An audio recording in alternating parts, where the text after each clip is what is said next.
Hi kids! Welcome to our English class. Today, let's learn exciting lesson and explore fun activities. In this lesson, you were expected to use common and proper nouns in a sentence appropriately. Are you ready? Before that, let us review. What is noun? Do you have any idea about noun? Can you give an example of a noun? Right! A noun is a word that names something, either a person, a place, or a thing.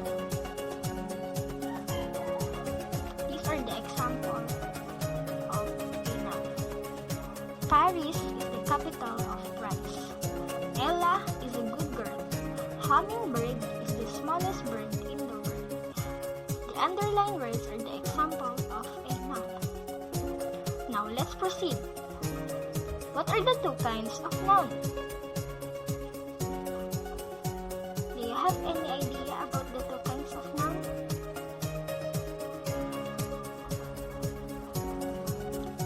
Right, it is a common noun and a proper noun. Now, let us know common noun.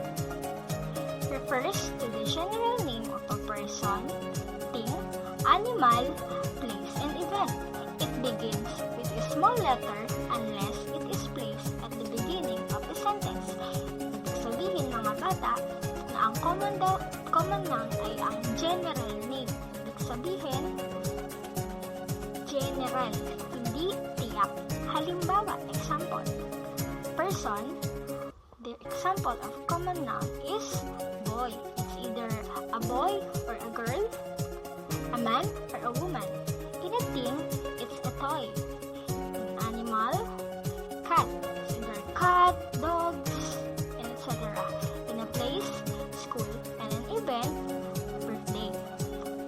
Now, let's proceed to proper noun. It is a specific name for a particular person, place, or thing. It always capitalized in English, no matter where they fall in a sentence. Ibig sabihin mga bata na ang proper noun daw ay ito yung tiyak na pangalan ng isang tao, bagay, o hayop. Halimbawa, in person, John. Tiyak na pangalan. Siya ay si John. Sa gamit naman sa bagay, Snoopy Mug. Your favorite mug. Sa animal, for example, dog. Snow. Sa lugar or sa place, Dolores Elementary School. Specific. Study the table. These are the examples of common noun and its proper noun.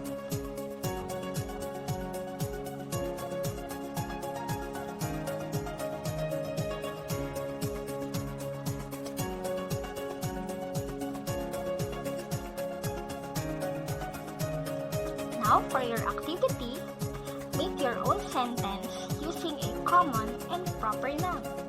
Common noun, it is 1 to 5, and the proper noun, 6 to 10. Go kids!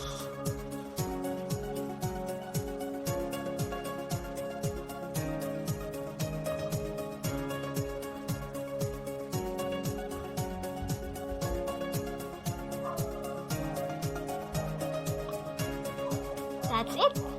Thank you kids. See you next time.